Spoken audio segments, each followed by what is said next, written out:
राम राम सभी साथियों को। मैं शकुंतला तोमर, सामाजिक दर्पण सोशल मिरर फाउंडेशन पटल पर आप सबका हार्दिक अभिनंदन करती हूँ।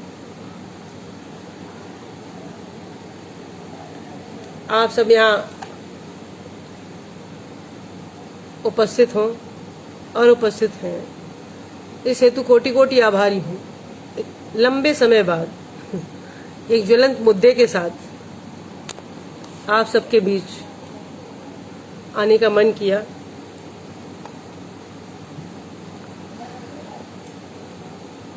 चलिए, जब तक सब लोग जुड़ते हैं, आपको एक भजन की तरफ ले चलती हूँ, जो भजन मेरे इष्ट राम जी का है। सजा दो घर का गुलशन सा,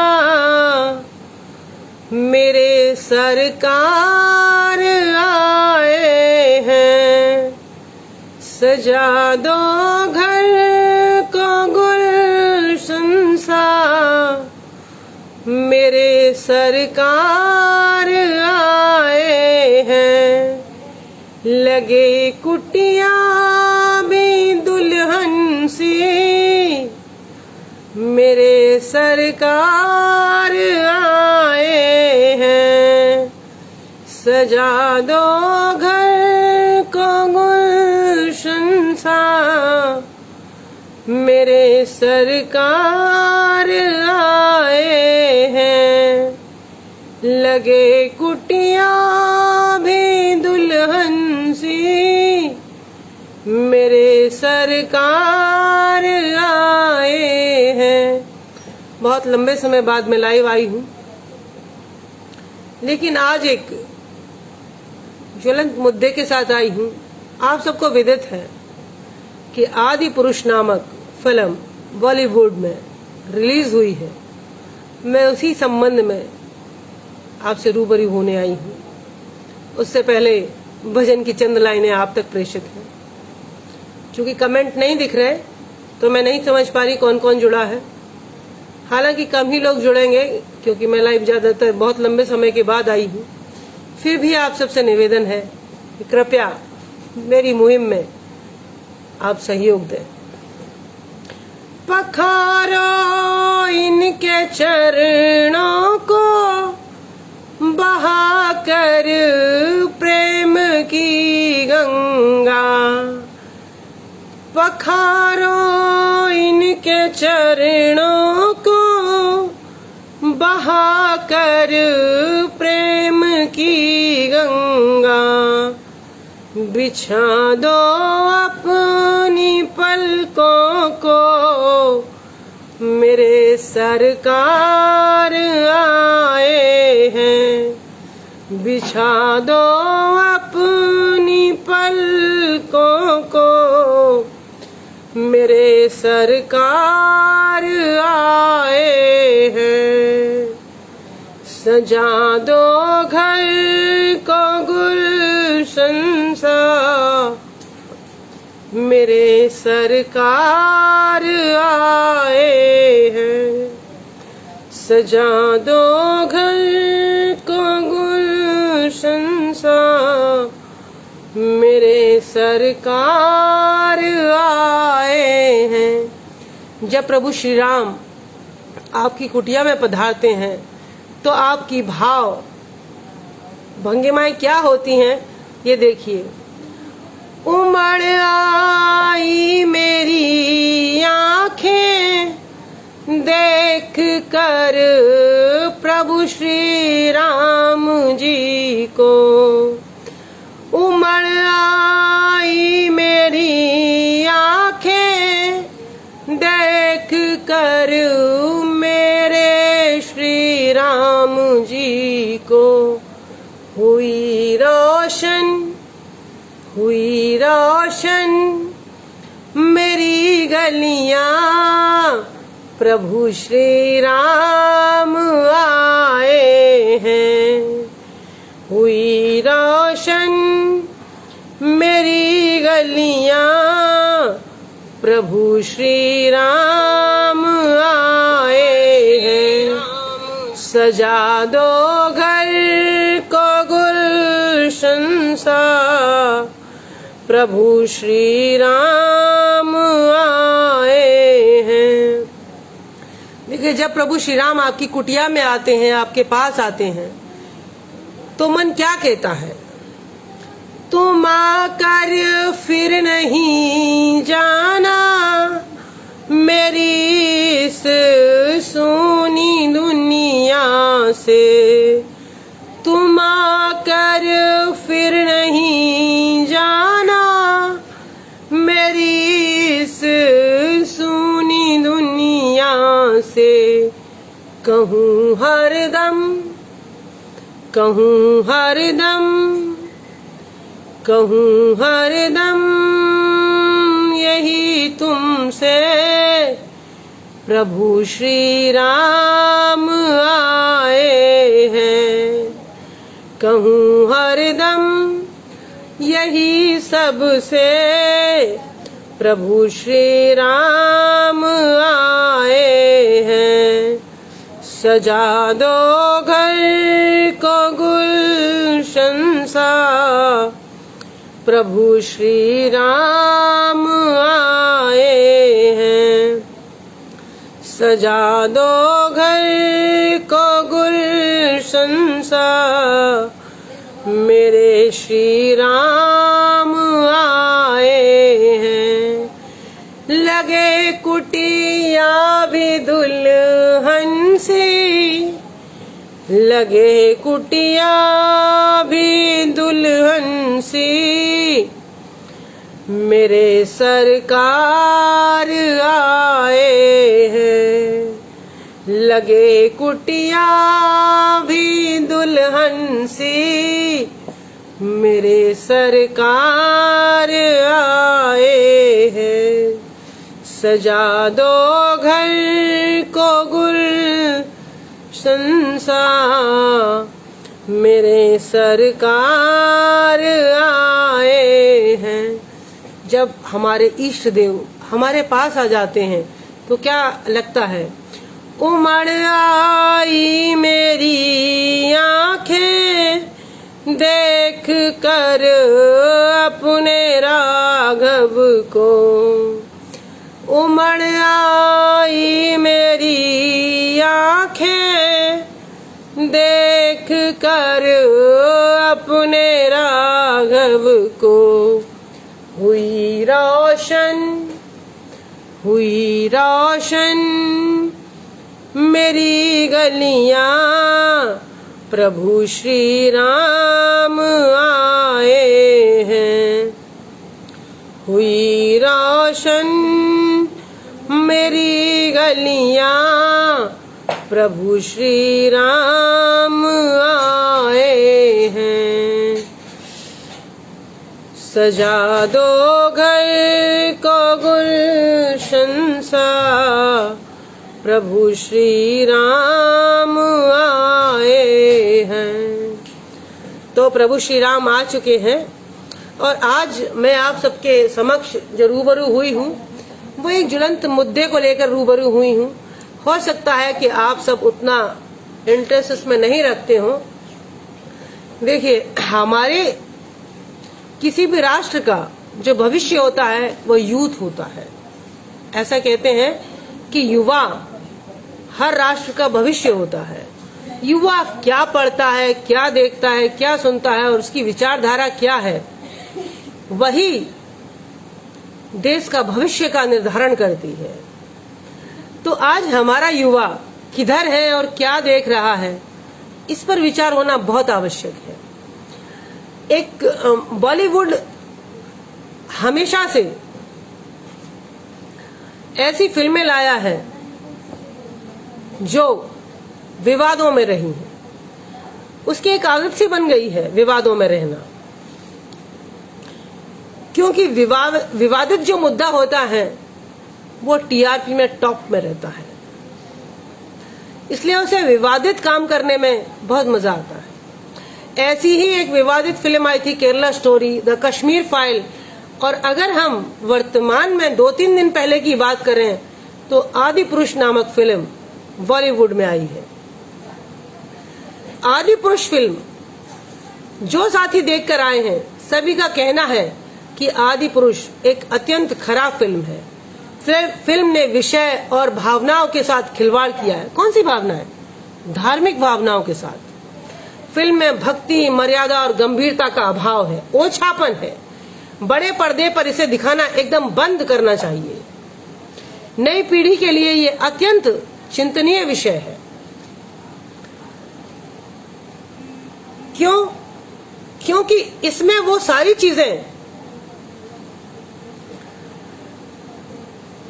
ये हम कुल मिला के ये कह सकते हैं कि ये कहीं ना कहीं हमारी आने वाली पीढ़ी को बहकाने की एक साजिश है। चरित्रवान और चरित्रहीन में फर्क समझें और मेरे हिसाब से इस आदि पुरुष फिल्म का बहिष्कार करें। देखिए, हमारे देश का जो यूथ है वही इस देश का भविष्य है।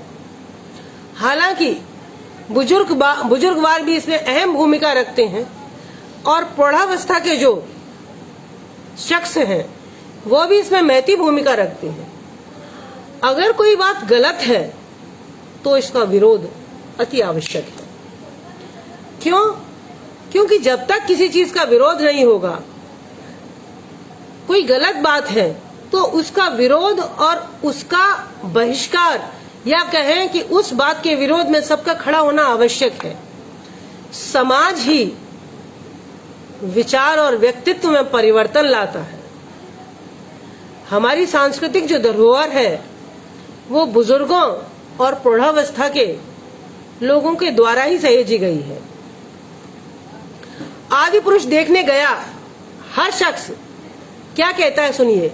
फिल्म बनाने वालों ने, फिल्म में काम करने वालों ने किसी भी भूत, पिशाच, दैत्य, दानव और राक्षस में क्या अंतर है उन्हें पता ही नहीं है। आपको पता है कि आज के समय में आदि पुरुष जैसी फिल्म एक बहुत बड़ा मुद्दा है। हालांकि बॉलीवुड का शुरू से कार्य रहा है कि वो विवादित फिल्में लाकर हिंदुओं की धार्मिक भावनाओं से खेले और टीआरपी में टॉप रहे। क्योंकि जब धार्मिक भावनाएं आहत होती हैं तो हर व्यक्ति उसको ट्रोल करता है और ये ट्रोलिंग है, यही उसको टीआरपी दिलवाती है। आप देखिए, इस फिल्म को जो देखने गए वो बड़े इंटरेस्ट से देखने गए। वैसे रामकथा की अगर बात करें तो हम लोगों ने जो रामायण देखी है वो रामायण हमने रामानंद सागर जी की देखी है। और जब वो रामायण आती थी और जब वो रामायण लोग देखते थे तो उनके पात्रों को यथार्थ में देखते थे। मुझे वो समय याद है जब मैं बहुत बड़ी नहीं हुआ करती थी, मैं प्राइमरी या कहें कि मिडिल वाले सेक्शन में अध्ययनरत थी। जब रामायण आती थी तो एक थाल सजाया जाता था, उसमें तिलक, अबीर, गुलाल, चंदन और एक दीप प्रज्वलित होता था। और जब रामायण शुरू होती थी और उसकी धुन स्टार्ट होती थी तो लोग उसकी आरती उतारते थे। और सीताराम का जो कैरेक्टर दीपिका पादुकोण ने और श्री राम जी ने जो प्ले किया था वो पूजनीय था। लोग पहले आरती उतारते थे, उसके बाद रामायण देखते थे। तो वे हमारी धार्मिक आस्थाओं से जुड़े थे और वे इतने मर्यादित रूप में प्रस्तुत किए गए कि सच में आज हम उसी रामायण को जानते हैं। हमारे बीच में अभी आदि पुरुष नाम से जो रामायण का घटिया प्रदर्शन किया गया है वो कहीं से कहीं तक रामायण से कोई भी सरोकार नहीं रखती। आदि पुरुष देखने के लिए सब लालायित थे क्योंकि उसका जो प्रमोशन किया गया वो इस तरह से प्रमोशन किया गया कि बहुत अच्छी पटकथा है और बहुत अच्छे पात्र हैं और उन्होंने बहुत कुछ अच्छा किया है।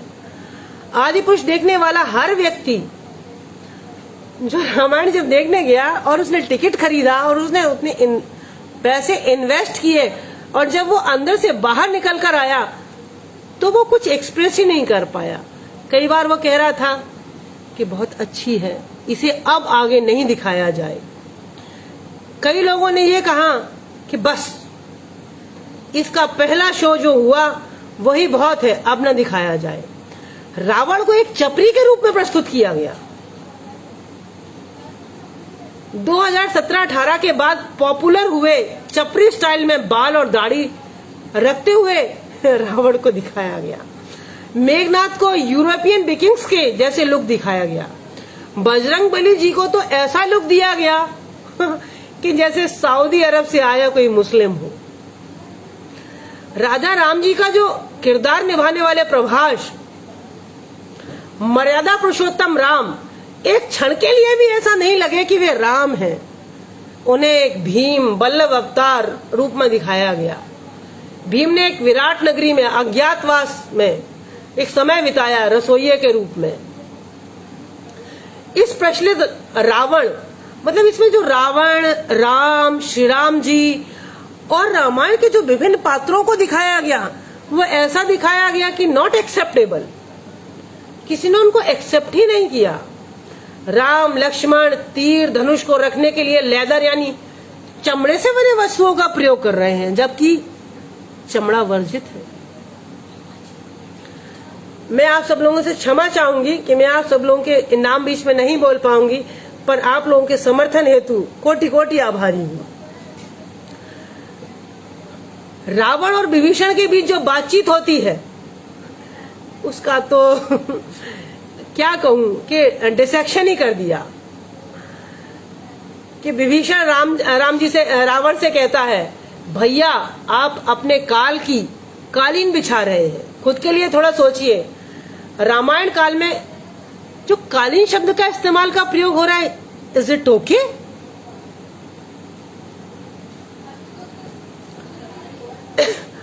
अब देखिए, समुद्र देव से बात के दौरान राम जी के हाथ में ब्रह्मास्त्र दिखाया गया, जबकि ब्रह्मास्त्र का निर्माण अंतरिक्ष में होता है, ऐसे हमें सदियों से बताया गया। शुरुआत से लेकर अंत तक फिल्म में इतनी त्रुटियां हैं कि जिसकी कोई सीमा ही नहीं। जबकि इस फिल्म के जो निर्माता और निर्देशक हैं और जो डायलॉग राइटर हैं, वो क्या कह रहे हैं कि आदि पुरुष रामायण से रिलेटेड है। और जब उनको ट्रोल किया जाता है और जब उनके इंटरव्यूज लिए जाते हैं, तो मनोज मुंतसिर जो डायलॉग राइटर हैं, स्क्रिप्ट राइटर हैं, वो क्या कहते हैं कि हमने पहले डिस्क्लेमर दिया हुआ है कि इसका रामायण से कोई लेना देना नहीं है। जब इसका रामायण से कोई लेना देना नहीं है, तो आपने धार्मिक रूप से इसका प्रचार प्रसार कैसे किया? 8 स्टेट के मंत्रियों ने मिलकर इसका प्रोमो प्रचार प्रसार में लिया। बाद में जब उन्होंने रामायण देखी तो वो लीक से पीछे हट गए। Is it not true? जब आप इसे रामायण से कोरिलेट ही नहीं करते, तो फिर इसे धार्मिक आस्था के आधार पर प्रमोट कैसे कर रहे हैं? पता है क्या है, 2 ही लोग हैं इस समाज में जो आईना दिखाते हैं। एक शिक्षक, दूसरा मीडिया, सॉरी थोड़ी सी गलती हो गई, 3 लोग हैं, और तीसरा है साहित्यकार। साहित्यकार जो भी लिखता है वो इतिहास में दर्ज हो जाता है। उसके आधार पर आने वाली पीढ़ी ये कंक्लूड करती है कि इतिहास में क्या था। लेकिन हमारे कुछ सो कॉल्ड राइटर्स जब गलत लिखते हैं तो पीढ़ी भी गलत ही पढ़ती है। ऐसे इतिहास में थोड़े बहुत नहीं, सैकड़ों नहीं, हजारों नहीं, लाखों तथ्य ऐसे हैं जिनको दबाया गया, और आज हमारी पीढ़ी उससे वाकिफ ही नहीं। और वाकिफ नहीं है तो झूठ को ही प्रचारित और प्रसारित करती रहती है, परंतु ये गलत है। आदि पुरुष की बात करें तो उसकी कहां बात करें। अगर रामायण की बात करें तो हमने जो रामायण देखी है वो राम कथा आदर्शों की पाठशाला है। हम तो सिर्फ एक ही रामायण को जानते हैं जो रामानंद सागर ने दिखाई सबको, और उसका एक एक पात्र, एक एक चरित्र त्याग, आत्मचिंतन और सरलता, सहजता से परिपूर्ण था। सहज और सरल, जो आम जीवन के कथ्य और सत्य से संबंधित था। लेकिन आदि पुरुष को उससे कोरिलेट कर रहे हैं, वो कहीं से कहीं तक उससे रिलेट नहीं करती।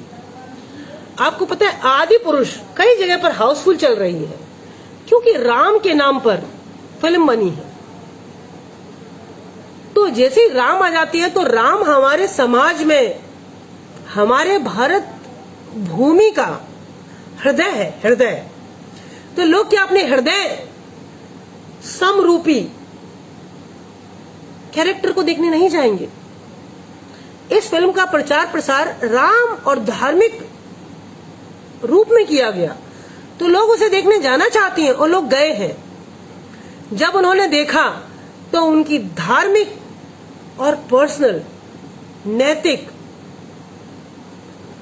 और आत्मीय सारी भावनाएं आहत हुई, क्योंकि उन्होंने जो दिखाया है वो वैसा है ही नहीं।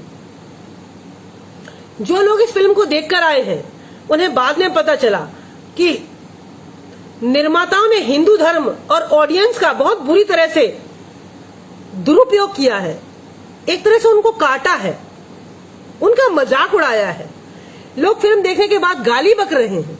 क्यों गाली बक रहे हैं? बॉलीवुड की आदत है, वो ऐसी ही फिल्में लाती हैं जिस पर टीआरपी लेवल हो। ऐसे ही फिल्म आई थी पद्मावत, फिर film I the Kashmir file, फिर फिल्म आई केरला फाइल्स।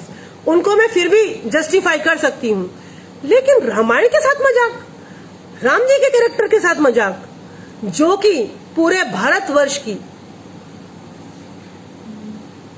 क्या कहें मर्यादा पुरुषोत्तम श्री राम के नाम से हर हृदय में वास करता है वो कैरेक्टर। आपको पता है कि इस फिल्म को जितना ट्रोल किया गया, जितनी इसमें गलतियां हैं, उस हिसाब से अयोध्या के मंदिर के जो पुजारी हैं सत्येंद्र दास ने जब इस फिल्म को देखा तो उन्होंने कहा कि आदि पुरुष को हर कीमत पे बैन करना चाहिए। राम और रावण को उन्होंने गलत तरीके से दिखाया है।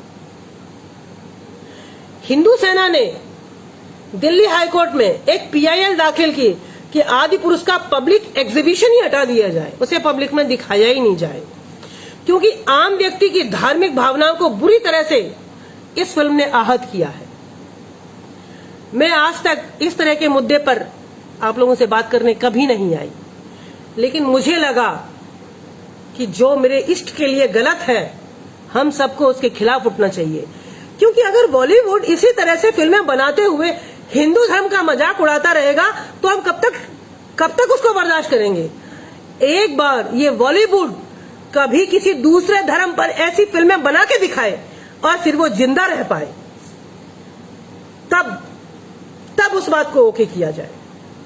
लेकिन हिंदुओं के धर्म के साथ तो हर कोई मजाक कर लेता है। क्यों जानते हैं आप क्यों? क्योंकि हमारे हिंदू से ओके करते हैं, वो उसके खिलाफ सामने ही नहीं आते। तो उनको आना चाहिए, उन्हें भी अन्य जातियों की तरह कट्टर होना चाहिए कि अगर कुछ गलत है तो हम सब एक साथ खड़े हैं।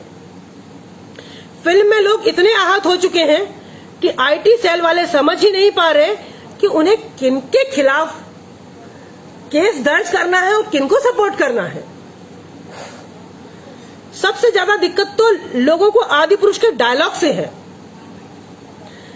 एक खास डायलॉग मनोज, और सबसे बड़ी बात है कि हमारे एक बहुत बड़े साहित्यकार, पता है मैं साहित्यकारों की बहुत इज्जत करती हूं, मैं भी छोटी मोटी कलमकारा हूं। मैं बहुत ज्यादा अच्छा नहीं लिख पाती, पर थोड़ा बहुत मैं भी लिख लेती हूँ। पर एक से एक साहित्यकार ऐसे हैं जिनको सच में मैं हृदय से प्रणाम करती हूँ और उनको शत नमन भी करती हूँ, क्योंकि कई साहित्यकार ऐसे हैं जिन्होंने हमारे ऐतिहासिक साहित्य को बुलंदियां दी। इस फिल्म के डायलॉग आप जानकर हैरान होंगे कि किसने लिखे हैं। मनोज मुंतसिर ने। मैं अब तक उनके बहुत सारे वीडियो देख चुकी हूं और उनकी फैन भी थी।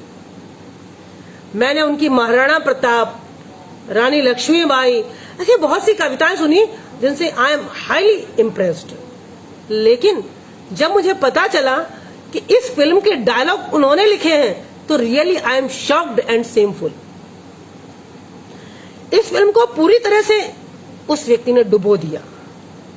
उनका कहना है कि उन्होंने जब ये डायलॉग लिखे तो अपने ऑफिस के बाहर चप्पल उतार के आते थे, तब उन्होंने ये डायलॉग लिखे। तो मैं आपको बता दूं कि जब रामानंद सागर की रामायण चलती थी ना, तो लोग चप्पल उतार के बाहर आते थे और तब बहुत सारे टेलीविजन लोगों के पास उपलब्ध नहीं होते थे। गांव और शहरों में 2-4 ब्लैक एंड व्हाइट टेलीविजन उपलब्ध होते थे।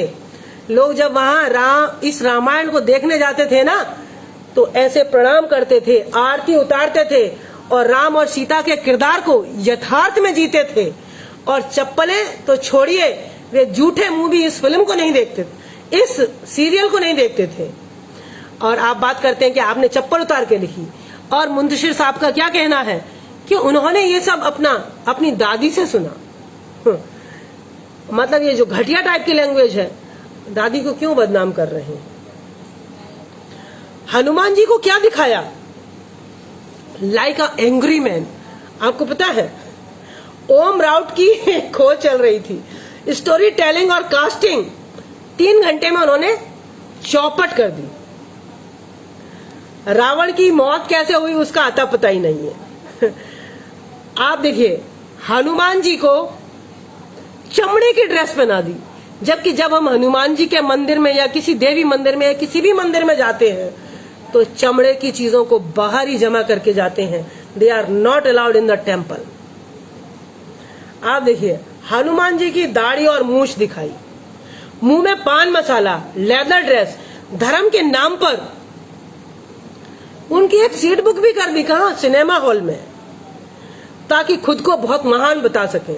और महान बताया भी। जब हम किसी को कहीं स्थापित करते हैं तो उसके लिए कितनी चीजों का, किस तरह की कस्टम्स का और किस तरह के क्या कहते हैं रीति रिवाजों का वो करना पड़ता है। मुझे लगता है ये उनको पता नहीं है शायद। आप देखिए फिल्म में, देखिए मैंने ये फिल्म सिनेमा घर में जाकर नहीं देखी, पर देखी है मैंने अपने कंप्यूटर पर देखी। और उसको देखने के बाद मुझे लगा कि मुझे भी आप सब लोगों से रूबरू होना चाहिए और कुछ बातें आपको बतानी चाहिए। इस फिल्म में 10 सिर वाले रावण को दिखाया। आपने रामानंद सागर जी की जो सीरियल देखा होगा, उसमें 10 जो सिर रावण के दिखाए वो लंबाई में दिखाए। यहाँ तो ऐसे दिखा दिए कि वे जुड़ो ही नहीं है, एक मजाक सा कर दिया। लंका दिखाई, लंका को दिखाया गया। मैंने जितना पढ़ा, आप आदि पुरुष को इसलिए, मतलब आदि पुरुष आपको देखनी है तो क्यों देखनी है? आप एक बार देखने, मैं तो खैर कहूंगी कि आप मुझे ही सुन के ओके कर लीजिए। देखने जाने से उनका रेवेन्यू भी बढ़ेगा और उनकी टीआरपी भी बढ़ेगी। तो मैं तो कहूंगी कि आप इस फिल्म को देखने न जाएं। उसका जितना प्रचार प्रसार किया गया उस हिसाब से वो फिल्म 0 है। हमारा जो यूथ देख के आया मुझे एक्सप्रेस कर रहा है, I am very happy with this. मैं सच में बहुत खुश हूं कि कम से कम यूथ को यह पता है कि रामायण में क्या होना चाहिए। रामायण में दिखाया, मतलब कितनी गलतियां की हैं आप देखिए। और सबसे बड़ी बात है कि मनोज मुंतसिर ये कहते हैं कि डोंट को रिलेट विद रामायण, और प्रचार प्रसार रामायण के नाम पे कर रहे हैं। और उनका क्या कहना है कि हमारा यूथ सांस्कृतिक भाषा और शुद्ध हिंदी को समझने में असमर्थ है, इसलिए हमने ये टपोरी टाइप के डायलॉग डाले। Is it okay? आपको क्या लगता है कि भारतवर्ष का यूथ इतना गया गुजरा है कि वो शुद्ध हिंदी नहीं समझ सकता? मैंने माना कि शुद्ध संस्कृत नहीं समझ सकता, पर शुद्ध हिंदी नहीं समझता। I am not agree with this. सोने की लंका है। हमने अब तक देखा कि रावण सोने की लंका में रहता था। जब शनिदेव ने अपनी तीखी दृष्टि लंका पर डाली तो लंका काली हो गई। तो रावण ने उसी समय सारे ग्रहों को अपने अंडर में कर रखा था और शनिदेव को भी उसने बंदी बना रखा था। तो उसके बाद वो काली नहीं हो पाई, सोने की लंका सोने जैसी ही रही। लेकिन इस फिल्म में सोने की लंका को काला दिखाया है, लाइक अ कोल माइन। माता सीता के वस्त्र पीले, मैं तो कहूंगी पीले भी नहीं थे, भगवा थे। हर जगह यहाँ मतलब सीता माता या तो श्वेत वस्त्र या भगवा पहनती थी, पर इस फिल्म में उन्हें रंग बिरंगा दिखाया गया। कई जगह पर्पल है, कई जगह ग्रीन है। और उनकी डिग्निटी को तो कुछ कहो नहीं। उनका जो वनवास का समय था वो इतने त्याग और आत्मीयता के साथ बीता, लेकिन इस फिल्म में उसे कुछ मत पूछो। क्या दिखाया गया कि जैसे दे आर लव बर्ड्स और वे अपना गोल्डन टाइम स्पेंड करने गए हैं, जिसमें सीता जी मर्यादा ही भूल गई। तो मुझे नहीं लगता कि इस फिल्म को देखना चाहिए।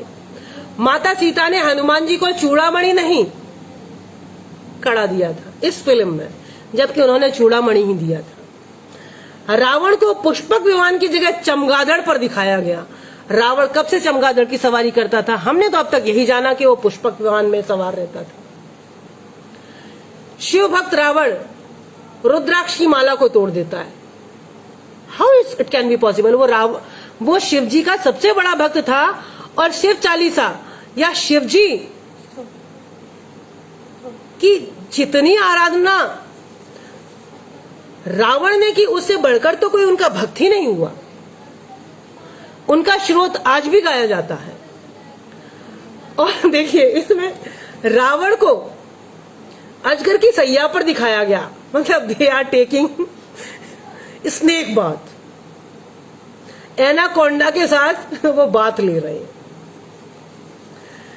रावण को एक रॉक स्टार सा बताया गया, मतलब पूरी फिल्म को कार्टून बना के रख दिया। लक्ष्मण जी की स्टाइलिश दाढ़ी दिखाई गई कि वे स्टाइलिश दाढ़ी रखते हैं।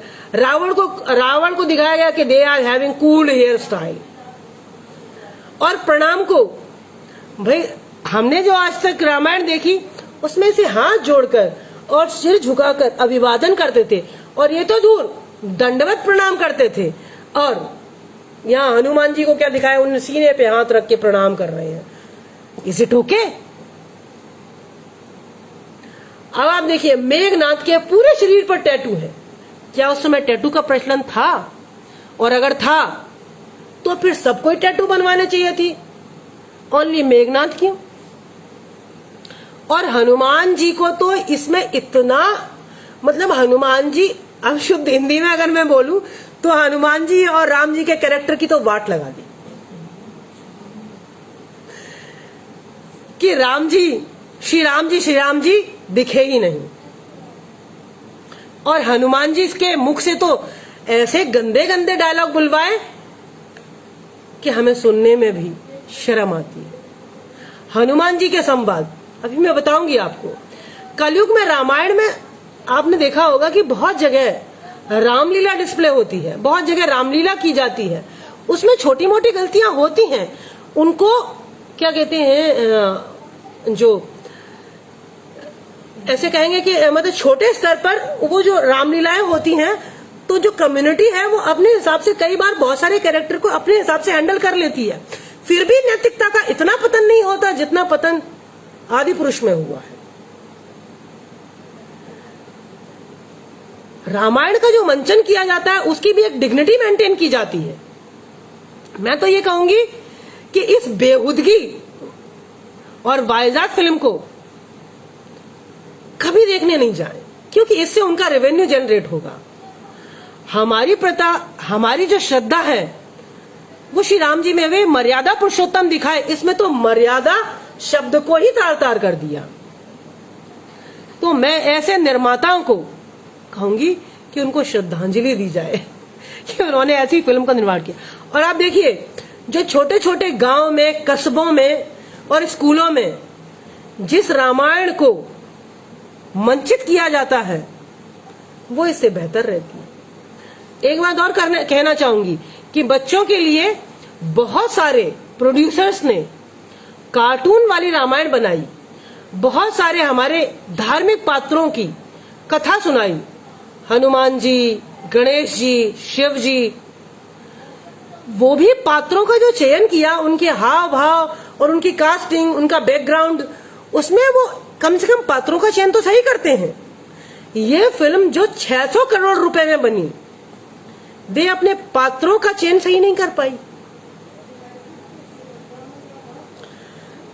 अब क्या बताएं, पुष्पक विमान को चमगादड़ कर दिया, लंका को काली कर दिया। रामायण और हिंदुओं का अपमान कैसे हुआ है कि लोग सच में उत्तेजित हैं। तो कंट्रोवर्सी इतनी ज्यादा है कि पूछो मत। अगर उनके निर्माता और निर्देशक सामने मिल जाएं, तो मुझे लगता है जो चप्पल जूते लोग रामानंद सागर जी की रामायण देखने के लिए बाहर उतारते थे, वो सब उनमें जड़ गए। ऑडियंस को मूर्ख समझा गया। मतलब भारतवर्ष की पूरी जनता को, उनके परिवारों को, उनके धार्मिक संस्कारों को, उनकी धार्मिक पुस्तकों को इतना गलत और इतना मूर्ख बता दिया कि उन्हें कुछ समझ में ही नहीं आएगा। और आप सबसे बड़ी बात देखिए कि सरकार का आशीर्वाद है इन सब पर। सरकार इसको प्रमोट कर रही है, 8 स्टेट के मंत्री से प्रमोट कर रहे हैं। और देखिए, इसके जो निर्देशक हैं वो क्या कहते हैं, वो पब्लिकली एक स्टेटमेंट दे रहे हैं कि जिस सिनेमा घर में ये फिल्म चल रही है वहां हनुमान जी की सीट एक रिजर्व की जाए, क्योंकि हनुमान जी स्वयं इस फिल्म को देखने आएंगे। वो देखने आएंगे कि उनके खिलाफ क्या डायलॉग बोले गए हैं और उनसे जो आस्था रखते हैं, उनमें जो आस्था रखते हैं, उनका किस तरह से मजाक उड़ाया गया। मतलब हनुमान जी ये देखने आएंगे, और मैं तो कहती हूँ कि हनुमान जी वाकई ये देखने आएंगे तो सच में उनकी बैंड बजा देंगे जिन्होंने इस तरह की पटकथा लिखी है। रामायण को देखेंगे नहीं, संस्कृत और हिंदी। आप देखिए, मतलब हनुमान जी का जो कैरेक्टर है वो क्या है। संस्कृत और हिंदी में हनुमान जी को वैदिक स्कॉलर कहा गया है। उनको व्याकरण का जितना ज्ञान था उतना तो किसी को था ही नहीं। और उनसे क्या बुलवाया कि तेरे बाप की जलेगी। आज की जनरेशन को पता ही नहीं। अच्छा, आप सोचिए कि जिस तरह के डायलॉग बोले गए, अभी मैं डायलॉग आपको बताऊंगी कि जिस तरह के डायलॉग बोले गए। चलो पहले डायलॉग बताती हूं मैं आपको। आदि पुरुष में जो संवाद है, डायलॉग्स हैं, वो क्या है। जब बात सही है तो तर्क नहीं करना पड़ता। किसने कही? राम अवतारी है पर एक दशानन 10 राघव पर भारी है। क्या राघव यानी राम पर दशानन भारी हो सकता है क्या? कोई गलत व्यक्ति किसी पर हावी हो सकता है क्या? भाई, अधर्म का हमेशा नाश ही हुआ है और धर्म की हमेशा विजय हुई। आप देखिए, विभीषण रावण से क्या कह रहे हैं, आप काल के लिए कालीन बिछा रहे हैं। जब हनुमान जी सीता माता के पास जाते हैं खोज करने और वाटिका में प्रवेश करते हैं और वाटिका में सीता जी को अंगूठी देते हैं और उनसे चूड़ामणि लेते हैं, पर यहाँ चूड़ामणि नहीं लिया गया, यहाँ कंगन लिया गया। चूड़ामणि लेते हैं और उसके बाद उन्हें भूख लगी होती है तो वे विहार करने जाते हैं वाटिका में। तो वहां एक राक्षस उनसे क्या कहता है कि ये तेरी बुआ का बगीचा नहीं है, फिर मरेगा बेटे। आप देखिए, जब रावण हनुमान जी की पूंछ में आग लगाता है तो उनसे पूछता है जली ना? किससे? हनुमान जी से। जली ना? तो देखिए, हनुमान जी के मुख से क्या डायलॉग बुलवाए हैं कि और भी जलेगी, कपड़ा तेरे बाप का, तेल तेरे बाप का, आग तेरे बाप का, और जलेगी भी तेरी बाप की। आपको क्या लगता है, क्या ऐसे डायलॉग हमारी आने वाली पीढ़ी यानी बच्चों और युवाओं को देखना चाहिए? ये मुंबईया स्टाइल में टपोरी टाइप के डायलॉग किसने लिखे हैं? मनोज मुंतसिर ने। I really boycott it. और अगर साहित्यकार ऐसे लिखते हैं तो ऐसे साहित्यकारों पे धूल डालो, भूल जाओ उनको कि साहित्यकार को ऐसा नहीं होना चाहिए, क्योंकि साहित्यकार इतिहास लिखते हैं और वो इतिहास जो आने वाली पीढ़ी उसका अनुसरण करती है, वो पढ़कर जानती है कि पास्ट में क्या हुआ। और अगर पास्ट में इतने घटिया टाइप के डायलॉग हैं तो आने वाली पीढ़ी क्या बोलेगी? अच्छा सोचिए यही डायलॉग जब किसी प्रश्न पत्र में, किसी क्वेश्चन पेपर में यही पूछा जाता है कि हनुमान जी जब लंका गए तो उन्होंने सीता माता से क्या कहा और उनके साथ क्या संवाद हुए, तो बच्चा बताएगा कि तेरे बुआ का बगीचा नहीं है। क्या आप सुन पाएंगे? हनुमान जी ने रावण को क्या जवाब दिया कि और भी जलेगी, कपड़ा तेरे बाप का, तेल तेरे बाप का, आग तेरे बाप की, जलेगी भी तेरे बाप की। यह हमारी आने वाली पीढ़ी लिखेगी और बताएगी। कितना डिस्गस्टिंग है। अब देखिए, जब हनुमान जी लौट के आते हैं श्री राम जी के पास, तो श्री राम जी पूछते हैं क्या हुआ हनुमान जी? इस फिल्म की बात कर रही हूं, आदि पुरुष की। तो रामानंद सागर जी की रामायण में तो इतना ज्यादा आत्मीयता और इतना शालीन और हर सेंटेंस, हर टॉपिक मर्यादित है। आपको बताऊं तो रामानंद सागर जी ने जितनी भी रामायण की कृतियां विभिन्न भाषाओं में पब्लिश हुई थी, उनकी डीप स्टडी की थी। और जहां दो तरह की बातें आ रही थी, उन्होंने वहां स्वयं उपस्थित होकर उसके बारे में बताया था कि इस रामायण में इस तरह से लिखा था, इस भाषा की रामायण में इस तरह से लिखा था और हमने इस तरह से दिखाया है। ये इस तरह से भी हो सकता है तथ्यों के आधार पर। लेकिन यहां देखिए कैसे वाट लगा दी सब चीजों की। आप देखिए, जब हनुमान जी श्री राम जी के पास आते हैं और राम जी पूछते हैं कि क्या हुआ हनुमान जी, तो हनुमान जी क्या जवाब देते हैं? मतलब हनुमान जी से क्या बुलवाया गया है? बोल दिया, जो हमारी बहनों को हाथ लगाएंगे हम उनकी लंका लगा देंगे। व्हाट? क्या डायलॉग है? क्या इस तरह के डायलॉग बोलने चाहिए? इस तरह के डायलॉग कल को हमारे बच्चे बोलेंगे, हम लोग एक्सेप्ट कर पाएंगे क्या? अगर कर पाएंगे तो ये आदि पुरुष सबको देखनी चाहिए और इसकी भूरी भूरी प्रशंसा करनी चाहिए। और अगर नहीं कर पाएंगे तो इस फिल्म का बायकॉट हर हिंदू को और हर व्यक्ति को करना चाहिए। मैं हिंदू और मुस्लिम वाले उसमें नहीं आती, क्योंकि जो बात गलत है वो मानव जाति के लिए गलत है। धर्म तो बाद में आए, पहले हम इंसान और मनुष्य हैं। आगे देखिए, मैं इक्ष्वाक वंश का राघव हूं, आपकी छाती में ब्रह्मास्त्र गाड़ने को विवश हूं। ये राम जी ने कहा। किससे? रावण से। ऐसा तो कुछ भी नहीं कहा था। जब उन्होंने रावण की नाभि में तीर मारा था, तब भी उन्होंने कहा कि मैं विवश हूं। आप त्रिलोकवासी हैं, आपकी नाभि में अमृत है, आपको आजीवन, मतलब ऐसा वरदान है कि आप हमेशा रहेंगे। लेकिन फिर भी मानव जाति के कल्याण और हितार्थ आपको मानने पर विवश हुए। और जब उन्होंने मरते समय श्री राम बोला तो रावण का भी उद्धार हुआ। आप देखिए, रघुपति राघव राजा राम बोल, वरना आज खड़ा है कल लेटा हुआ मिलेगा। ये डायलॉग है। चुपचाप अपना तमाशा समेट और निकल अपने बंदरों को लेकर, मेरे एक सपोले ने तेरे शेषनाग को लंबा कर दिया। ये डायलॉग किसका है? रावण का। और रावण को किस में दिखाया है, रावण को किस रूप में दिखाया है कि वो शेषनाग की सैया पर बहुत सारे एनाकोंडा और सांपों के बीच में लेटा है और बात ले रहा है। क्या हमने ऐसे ही देखा था? क्या हमारे मन मस्तिष्क में ऐसा ही चित्र है? नहीं। रावण का जिस तरह से अपमान किया है गलत है। राम और रावण में मात्र एक डिफरेंस था कि राम जी धर्म का पालन कर रहे थे और रावण अधर्म पर था, जबकि रावण के मुकाबले कोई दूसरा था ही नहीं जितना वह विद्वान था, जितनी उसको नॉलेज थी।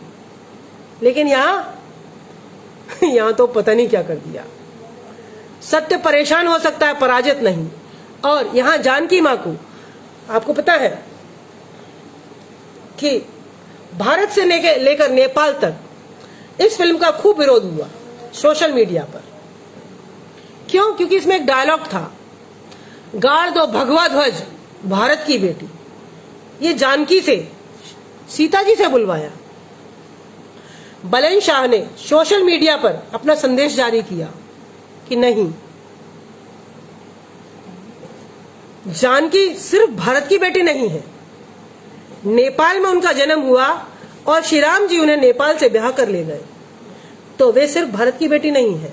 उन्होंने नेपाल में फिल्म को रिलीज होने से मना कर दिया और उन्होंने 3 दिन का समय दिया था कि अगर आप इस डायलॉग को रिमूव करते हैं तो फिल्म नेपाल में रिलीज होगी, अन्यथा नहीं होगी। तो इस डायलॉग में संशोधन किया गया। कहने को तो बहुत कुछ है। इस फिल्म को एकदम हैरी पॉटर जैसा सीन बना दिया, एवेंजर जैसा सीन बना दिया। इंद्रजीत के बॉडी पर टैटूज ही टैटूज हैं, उस समय टैटूज बनते ही नहीं थे। टपोरी टाइप की लैंग्वेज है। हाँ, रावण को चमगादड़ पर बिठा दिया और इसके जो किरदारों का चयन किया गया ना, वो भी सही नहीं किया गया। आपको बताऊं कि सैफ अली खान के रूप में सैफ अली खान रावण का रोल प्ले कर रहे थे, जो कि एनाकोंडा से मसाज ले रहे हैं। प्रभास का डायलॉग कि कपड़े सब गड़बड़ होते हैं, युग बदल दिया। भगवान राम को जिस तरह से दिखाया गया है, मतलब क्या कहते हैं, प्रभास जी को जिस तरह से दिखाया गया, तो पब्लिक का जो व्यू आया है, पब्लिक का कहना है कि उनको ऐसे दिखाया गया जैसे वे जीसस क्राइस्ट। हनुमान जी को भी एकदम जिस तरह से उनको दिखना चाहिए, उनको किसी मुस्लिम रोल में दिखा दिया गया। रावण को खिलजी की तरह रिप्रेजेंट कर दिया गया। ऐसा थोड़ी ना होता है। कोई भी फिल्म बनाते समय सारी चीजों को ध्यान रखना पड़ता है। मतलब इस फिल्म को क्या कहें कि आज की जनरेशन को मतलब सामने वाले ने जब फिल्म का निर्माण किया तो उसको लगा कि आज की जनरेशन को ये सब पता ही नहीं है कि राम कौन है, रावण कौन है। वाहियात फिल्म है एकदम। उसका जो इम्पैक्ट जिस तरह का पड़ रहा है वो बहुत बेकार है। मुंबईया भाषा का प्रयोग किया गया है। आपको पता है, जापानी एक राइटर थे युगो साको, उन्होंने भी श्री राम जी पर एक सीरियल बनाया था, एक फिल्म बनाई थी। तब उन्होंने राम जी की मतलब बहुत सारे वर्जन को उन्होंने पढ़ा। आफ्टर दैट वो इस नतीजे पर पहुंचे कि हमको किस तरह की फिल्म बनानी है और क्या करना है। जब विदेशी व्यक्ति, जब विदेश वाले पूरी रिसर्च के साथ, राहुल को फोन लगा और बंद कर दो, विदेशी कोई व्यक्ति जब रिसर्च कर और सही सही तथ्यों पर फिल्म बना सकता है, तो हमारे देश में रहने वाला व्यक्ति क्यों नहीं बना सकता? आप देखिए, कोई एक पॉइंट हो उसको वो करूं, इतने सारे पॉइंट हैं इसमें कि पूछो मत। आदि पुरुष में अति कर दी हर चीज की, विषय की समझ इतनी हल्की, कहानी किधर की किधर जा रही है, दे हैव नो आइडिया। अरे एक्सपेरिमेंट करने थे तो बहुत सारे मुद्दे थे, धार्मिक विषयों पर एक्सपेरिमेंट क्यों करना था? और जब उस फिल्म का प्रोमो रिलीज हुआ तो उसे धर्म के रूप में उसका कमर्शियल इस्तेमाल किया गया। ऐसी फिल्म की जरूरत ही क्या थी? कुछ फिल्में निर्माता इसलिए निर्माण करते हैं कि कंट्रोवर्सी होगी तो वो फिल्म बहुत चलेगी, और हमने जितना लगाया है उससे कई गुना हमको आउटपुट मिलेगा। और हिट करने के लिए उल्टा सीधा मसाला उसमें भर देते हैं, जिसका यथार्थ से कोई सरोकार नहीं रहता। कुल मिला के हिंदुओं की धार्मिक भावनाओं से खिलवाड़ करते रहते हैं। मैं तो सिर्फ इतना कहना चाहूंगी आप सब लोगों से और उन निर्माताओं से भी कि क्या उनमें दम है कि हिंदुओं को छोड़ के किसी और धर्म के खिलाफ एकाध ऐसी फिल्म बना के दिखाए, फिर उनका धड़ अगर सर से अलग न हो तब बात करें, क्योंकि वे लोग टॉलरेट नहीं करते कट्टरता में। हम लोग सनातनी है ना, तो हम बहुत ज्यादा लोगों को टॉलरेट करते रहते हैं और उन्हें क्षमा करते रहते हैं, क्योंकि हमारे सनातन का सबसे जो सर्वोपरि गुण है वो क्षमा करना है। अरे कितना क्षमा करेंगे? अब देखिए कि आदि पुरुष जो है उस फिल्म पर इतना विवाद क्यों? हालांकि ज्यादा फिल्में विवादित ही लाता है बॉलीवुड, क्योंकि उसको ये पता चल गया है कि हम धार्मिक भावनाओं से खिलवाड़ करेंगे और हम ओके रहेंगे। देखिए, पहली फिल्म आई थी एक पीके, हिंदू देवी देवताओं का अपमान। फिर आई ओ माय गॉड, जिसने भगवान पर ही केस कर दिया। फिर आई एक बजरंगी भाईजान, मतलब बजरंगी के साथ भाईजान भी जोड़ दिया। एक्चुअली क्या कि जो फिल्म कंट्रोवर्सी में आए उसकी फ्री में टीआरपी होती है, करोड़ों का व्यवसाय तो वो कंट्रोवर्सी में कर लेती है। यदि आदि पुरुष जैसी फिल्म और पटकथा समझने की ताकत, अब हम बात करते हैं सेंसर बोर्ड की, कि क्या जब फिल्म सेंसर बोर्ड के पास पहुंचती है किसी भी तरह की, तो क्या सेंसर बोर्ड को पता नहीं होता कि इस फिल्म में क्या पटकथा है, क्या विषय वस्तु है और क्या हमको काटना क्या छांटना है? अगर सेंसर बोर्ड को इतना पता नहीं रहता तो सेंसर बोर्ड को खत्म कर देना चाहिए। उसकी जरूरत ही क्या है हमको कि सेंसर बोर्ड से फिल्म पास होनी है, फिर सबको डायरेक्ट फिल्म बनानी चाहिए, और सिर्फ वो निर्माता निर्देशक ही क्यों बनाए, आम पब्लिक को फिल्म बनानी चाहिए। आप लोग देखो मतलब क्या क्या कही जाए। अपने धन और वासनाओं की प्रतिपूर्ति के लिए हिंदू धर्म के आदर्श मर्यादित श्री राम का उपयोग किया गया कि उन पर उपयोग करो। आप ये बताओ, फिल्म में इतनी मॉडर्निटी की जरूरत क्या थी? ये फिल्म बच्चे बूढ़े और जवान किसी को रिकमेंड करने के लायक नहीं।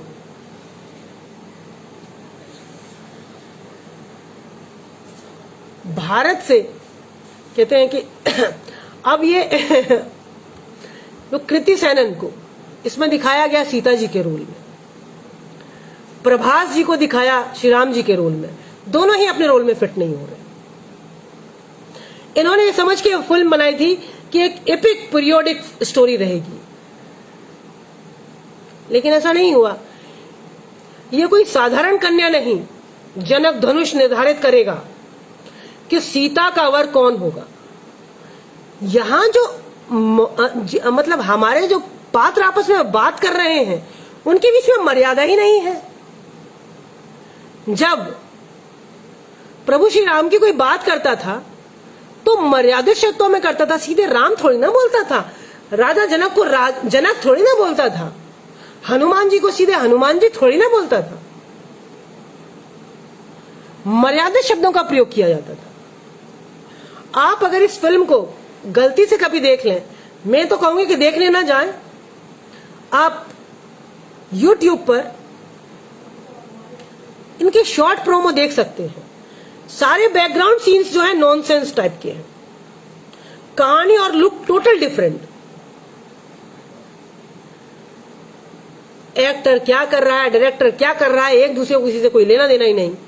कलयुग की राम भक्ति की बात करें तो मनोज मुंतशिर ने एकदम सोच समझ के,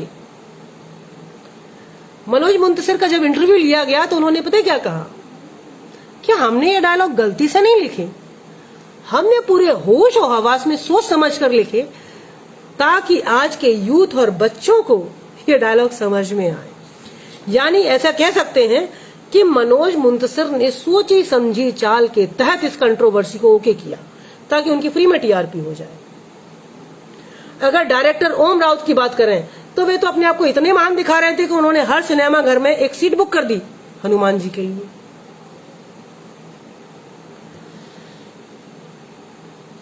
इसका वाईएफएक्स करें तो भगवान श्री राम जी को मजाक बना के रख दिया है।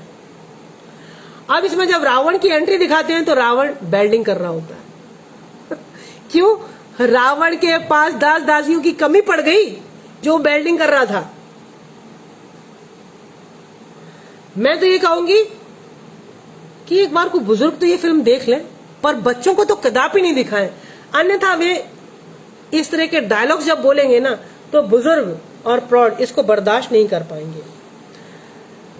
इस फिल्म को देखा तो बहुत लोगों ने, सपोर्ट भी बहुत लोगों ने किया, लेकिन जब हकीकत सामने आई तो बहुत से लोग पीछे हट गए। शोएब हुसैन चौधरी का कहना है कि जेल के पीछे भेजना चाहिए ऐसे लोगों को। 8 स्टेट के मुख्यमंत्री से प्रमोट कर रहे हैं। सेंसर बोर्ड क्या कर रहा था? क्या सेंसर बोर्ड को इतना पता नहीं कि हिंदू देवी देवताओं के साथ जब गलत हो रहा है तो उसे रोकना चाहिए?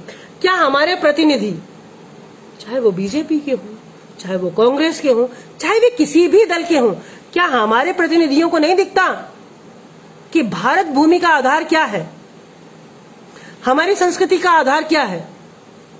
हमारी संस्कृति अक्षुण्ण है और उसमें इतनी सारी चीजें हैं, उनको ताक पर रख दिया।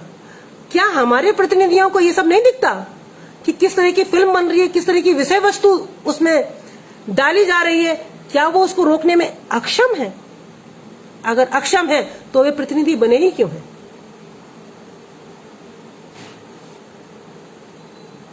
हिंदू देवी देवताओं का खूब मजाक उड़ा लेते हैं लोग। मैं कहती हूं कि किसी और धर्म का एक बार मजाक उड़ाकर तो देखें, तो दादी नानी चाची सब याद आ जाए उन्हें। 600 करोड़ की फिल्म बनी और 6 कौड़ी की नहीं।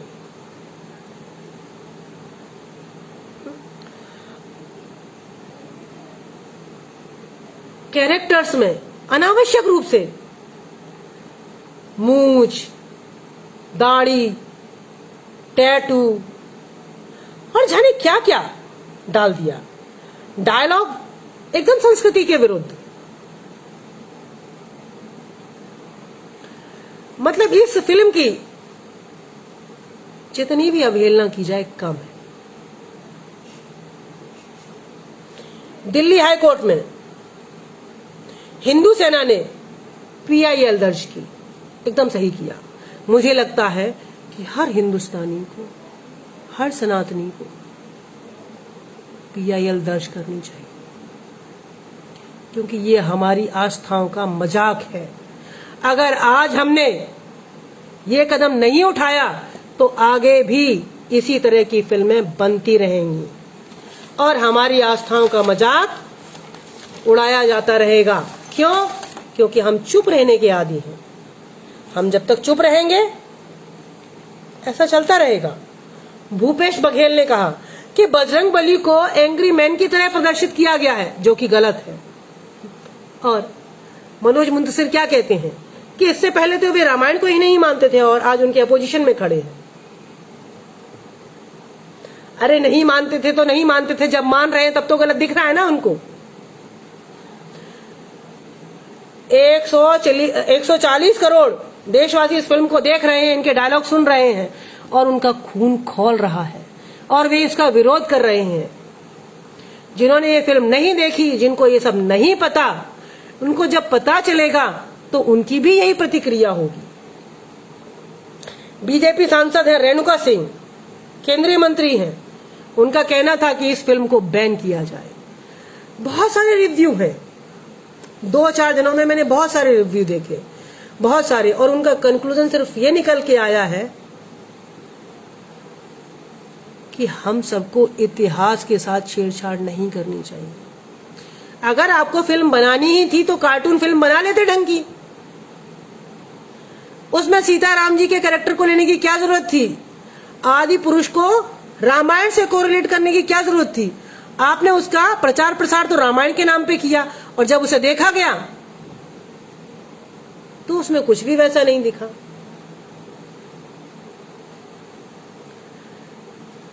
सीता माता के कैरेक्टर को यहां जिस तरह से दिखाया, उन्होंने आजीवन भगवा पहना, और एक भी अमर्यादित दृश्य पूरी रामायण में रामानंद सागर जी की में नहीं है।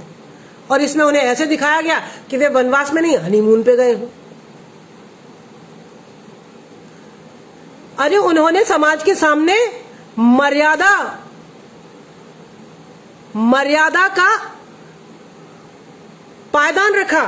वे मर्यादा पुरुषोत्तम के नाम से जाने जाते हैं, और सीता भी मर्यादित थी, पर इस फिल्म में तो उन्हें जाने क्या दिखा दिया। और मनोज मुंतशिर जी कहते हैं कि हमने पहले डिस्क्लेमर दे दिया है कि ये काल्पनिक घटना है। जैसे कार्टून फिल्में बनाई जाती हैं, वैसे हमने आज के यूथ और आज के बच्चों को समझने के हिसाब से उसमें थोड़ा सा कार्टूनिस्ट टाइप का ग्लैमर डाला है। अरे तो ग्लैमर डालना था तो उसको रामायण से रिलेटेड करने की क्या जरूरत थी? डालते ना, किसने मना किया था? कुल मिला के मेरे आराध्य तो श्री राम जी हैं, तो मुझे तो एकदम अच्छा नहीं लगा।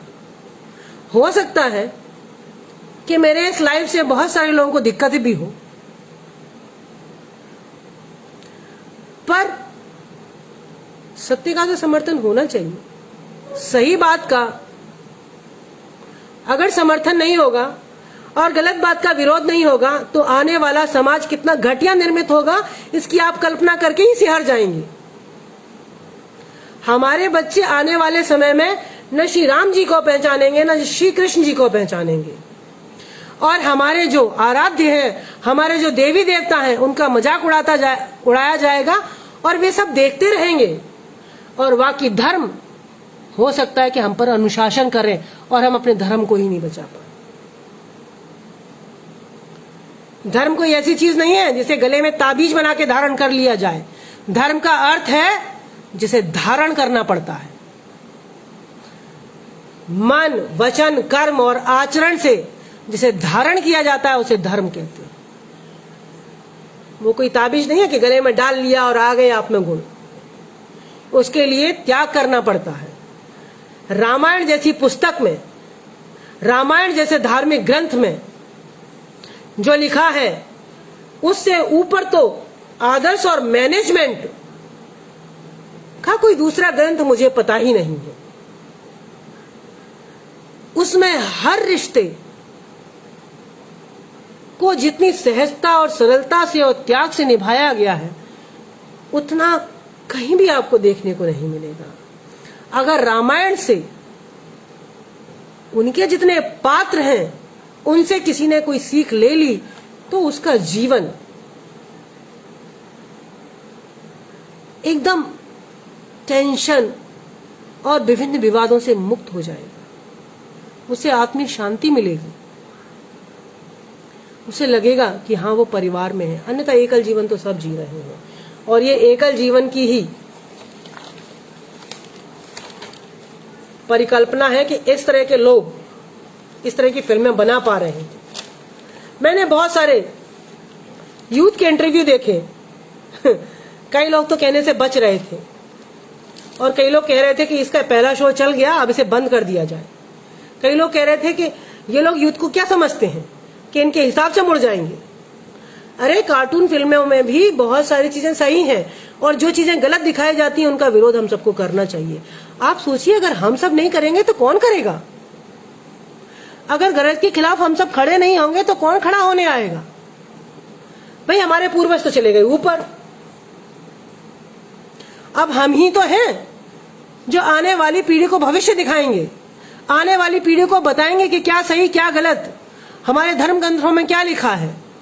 और अगर हम धर्म ग्रंथ ही गलत लिखेंगे और गलत दिखाएंगे तो उनको भी तो गलत ही समझ में आएगा। मैंने अभी कुछ दिन पहले तक कश्मीर फाइल देखी थी। उसमें कुछ पात्र डिमोटिवेट कर रहे थे संबंधित हीरो को, और जब उसको हकीकत पता चलती है तो वो उनके अपोजिशन में आ जाता है और फिर वो लोग उसको छोड़ के चले जाते हैं। लेकिन उसको रियलाइज होता है कि मैं गलत ट्रैक पे था। तो जब तक हम उसे सही नहीं बताएंगे अपने यूथ को, अपने बच्चों को, कि वे सही हैं या गलत हैं, हम उनको क्या शिक्षा दे रहे हैं, हम उनको क्या बता रहे हैं, उन्हें कैसे पता चलेगा। अब अगर हम बात करें तो अभिमन्यु जैसा युग तो है नहीं, ये कलयुग है कि वो गर्भावस्था में ही सारी चीजें पता कर ले। लेकिन आज की मातृशक्ति और यूथ की बात करें और आज लोगों की बात करें तो वे गर्भावस्था के दौरान भी इस तरह की चर्चाएं करते हैं, धार्मिक ग्रंथों को पढ़ते हैं। ऐसा कोई जरूरी नहीं 100 में 2-4% पढ़ते हों तो ठीक है, अन्यथा वे भी नहीं पढ़ते। लोग आजकल मौज मस्ती में डूबे हैं, ऐसी चीजों को प्रमोट कर रहे हैं जो अमर्यादित है। लोगों को संयुक्त परिवार, नैतिकता, इन सबसे ज्यादा लेना देना नहीं रहा, तो वे अपने बच्चों में भी उस तरह के संस्कार उत्पन्न नहीं कर पा रहे। तो मैं कहूंगी कि आप अगर अपना भविष्य अच्छा चाहते हैं तो अपने बच्चों में संस्कार डालें, अपने बच्चों को अपने धार्मिक ग्रंथों का अनुसरण और अध्ययन करवाएं। कहते हुए बहुत शर्म आती है कि दूसरे धर्मों में तो बच्चे को पैदा होने से 5 साल तक सारी बातें पता होती हैं, लेकिन हिंदू धर्म के बच्चों को अगर कई बार आप पूछे ना, वो कॉन्वेंट में पढ़ते हैं कि बेटा कृष्ण कौन है, राम कौन है, और उनसे संबंधित फैमिलीज के लोगों के और उनसे संबंधित कैरेक्टर्स के बारे में पूछेंगे तो वो ऐसे देखते हैं जैसे उनको सांप सूंघ गया। तो उन्हें बताओ, कोई बाहर वाला बताने नहीं आएगा, हम ही लोगों को बताना पड़ेगा। एग्जाम्पल सेट कीजिए, बताइए। अन्यथा मनोज मुंतशिर जैसे साहित्यकार उनको भी डिमोटिवेट कर देंगे, गलत दिशा में पहुंचा देंगे, जबकि साहित्यकार, मीडिया और शिक्षक का कार्य होता है सही शिक्षा देना। अब जब वे ही डिमोटिवेट करने लगेंगे तो उनको सही शिक्षा कौन देगा। तो साहित्यकारों को अपना फर्ज सही निभाना चाहिए और वे निभाएं, ऐसी अपील करती हूं मैं। और हर गलत बात, चाहे वो बॉलीवुड की हो, चाहे वो हमारे समाज में हो, चाहे वो हमारे घर में हो, सिखाइए। थोड़ी देर के लिए बुरा जरूर लगता है, लेकिन भविष्य अच्छा हो जाएगा। भविष्य को देखिए, अपने स्वार्थ में मत पड़िए। आजकल ज्यादा देखा जा रहा है कि उच्च शिक्षा और कॉन्वेंट की शिक्षा प्राप्त करके लोग विदेश चले जाते हैं और माँ बाप रोते रह जाते हैं। कई बार वे महीनों पहले मर जाते हैं और बच्चों को पता चलता है कि 1 महीना हो गया मेरे बाप को और मैया को मरे हुए, और वे उनके दाह संस्कार के लिए नहीं आ पाते। वे कहते हैं कि आप ही दाह संस्कार कर दीजिए, हम यहाँ से फंड भेज रहे हैं। तो ऐसी परिपाटी शुरू ना हो, उसके लिए हम ही जिम्मेदार हैं, क्योंकि हमको ये अपने बच्चे ज्यादा ऊंचाई पर पहुंचाने होते हैं और विदेश पहुंचाने होते हैं। तो उनकी जड़ों को पोषित कीजिए, और कहते हैं कुछ गम खाओ कुछ कम खाओ और संतोष करो। ज्यादा तरक्की भी फायदेमंद नहीं होती, क्योंकि इंसान सिर्फ पैसा कमा सकता है पर पैसा सारे सुख नहीं देता। माना पैसे के बिना काम नहीं चलता, पर उसकी भी एक हद और एक सीमा निर्धारित कीजिए, क्योंकि कई बार लोग पैसा तो कमा लेते हैं और भावनात्मक नहीं रहते। तो अपने बच्चों में भावनात्मक गुण भी डालिए और उसे पैसे की वैल्यू भी समझाइए कि पैसा सिर्फ हमारी जरूरतों के लिए जरूरी है, लेकिन पैसा ही सब कुछ नहीं। आपको लग रहा होगा कि ये प्रवचन दे रही हूं, पर यह सत्य है और मैं सिर्फ वही बोलती हूं जो स्वयं पर लागू करती हूं। और यहाँ आज लाइव बहुत लंबे समय पर बाद आई हूं और यहाँ सिर्फ एक ही संदेश देना चाहती हूं, चाहे धर्म की बात हो, चाहे घर की बात हो, चाहे भावनाओं की बात हो, चाहे बच्चों के केस में सही गलत की बात हो, घर, परिवार, समाज, देश और धर्म, किसी की भी बात हो, अगर कुछ गलत हो रहा है तो बोलना सीखिए। सबसे ज्यादा गलत हम तब करते हैं जब बोलना बंद कर देते हैं और देखना बंद कर देते हैं, रोकना टोकना बंद कर देते हैं। वहीं से समाज का, परिवार का और देश का पतन होना शुरू हो जाता है। तो आप सबसे निवेदन है कि घर, समाज, परिवार, देश के पतन को बचाइए। और धर्म ध्वजा फहराइए। राम राम सभी साथियों को। और अब इस लाइव को समाप्त करने का समय है। तो परम आदरणीय डॉक्टर रत्नेश्वर सिंह जी का एक कमेंट था कि हालांकि कमेंट बहुत सारे लोगों के हैं और मैं सच में हाथ जोड़कर माफी चाहूंगी कि मैं किसी के कमेंट को नहीं पढ़ पाई और किसी के नाम को नहीं ले पाई, क्योंकि वो अगर लेती तो मुद्दे से भटक जाती। तो आपको एक भजन सुनाकर और इस लाइव को विराम देती हूँ। जरा देर ठहरो राम, तमन्ना यही है, अभी हमने जी भर के देखा नहीं है। राम बसे हैं रोम रोम में, राम बसे हैं इस भारतवर्ष के कण कण में। मैं तो भारतवर्ष भी नहीं कहूंगी, मैं तो कहूंगी कि इस सकल ब्रह्मांड के कण कण में बसे हैं। वही हैं जो इस धरा को चला रहे हैं, वही है जो इस सृष्टि को चला रहे हैं, वही हैं जो आप में और हम में समाये हुए हैं।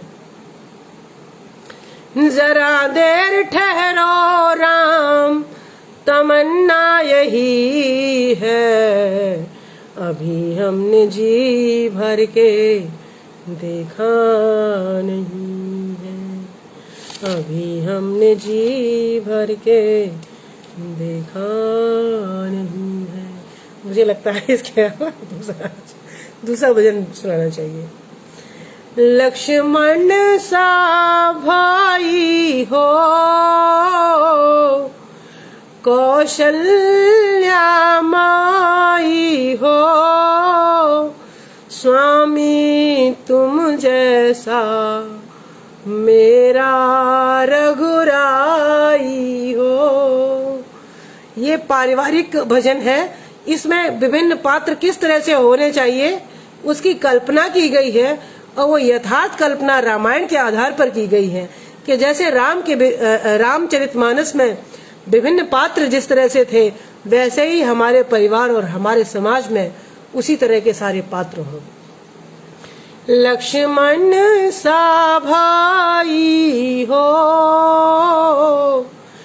कौशल्या माई हो, स्वामी तुम जैसा मेरा रघुराई हो। नगरी हो अयोध्या सी, रघुकुल का घराना हो, चरण हो राघव के जहाँ मेरा ठिकाना हो, चरण हो राघव के जहाँ मेरा ठिकाना हो। देखिए क्या हो, त्याग भरत जैसा हो, त्याग भरत जैसा, सीता सी नारी हो, लव कुश के जैसी संतान हमारी हो, लव कुश के जैसी संतान हमारी हो। श्रद्धा हो श्रवण जैसी, श्रद्धा हो श्रवण जैसी, सबरी सी भक्ति हो, हनुमत के जैसी निष्ठा और शक्ति हो, हनुमत के जैसी निष्ठा और भक्ति हो। मेरी जीवन नैया हो, मेरी जीवन नैया हो, प्रभु आप आप खिवैया हो, राम कृपा की सदा मेरे सर पर छैया हो, राम कृपा की सदा मेरे सर पर छैया हो। लक्ष्मण सा भाई हो, कौशल्या माई हो, स्वामी तुम जैसा मेरा रघुराई हो, स्वामी तुम जैसा मेरा रघुराई हो। सरयू का किनारा हो, सरयू का किनारा हो, निर्मल जलधारा हो, दरस मुझे भगवन जिस घड़ी तुम्हारा हो, दरस मुझे भगवन जिस घड़ी तुम्हारा हो। लक्ष्मण सा भाई हो, कौशल्या माई हो, स्वामी तुम जैसा मेरा रघुराई हो। जय श्री राम। राधे राधे। राम राम। राधे राधे। सभी उपस्थित भाइयों बहनों, सुधी श्रोतागणों, साहित्यकारों, समाज सेवियों का इस पटल पर उपस्थिति हेतु बारंबार कोटि कोटि आभार ज्ञापित करती हूँ और क्षमा प्रार्थी हूँ, मैं आप सबका नाम नहीं ले पाई। आशा करूँगी कि आप मेरे इस लाइव को ज़्यादा से ज़्यादा शेयर करें, जिससे मेरी बात आप सब तक पहुँचे। और मुझे लगता है कि मेरी बात आप सबकी बात ही होगी। मैंने जो कहा है आप सब उससे सरोकार रखते होंगे, आपके मन में भी यही विचार रहे होंगे। अगर ऐसा है तो कृपया मुझे कमेंट करके अवश्य बताएं कि मैंने यहाँ जो विचार व्यक्त किए वो सही थे या नहीं, वो ठीक थे या नहीं, आपको कैसे लगे और आप इस बारे में किस तरह की राय रखते हैं, कृपया मुझे अवश्य बताएं। राम राम। राधे राधे। जय श्री कृष्णा। जय गुरुदेव। वंदे मातरम।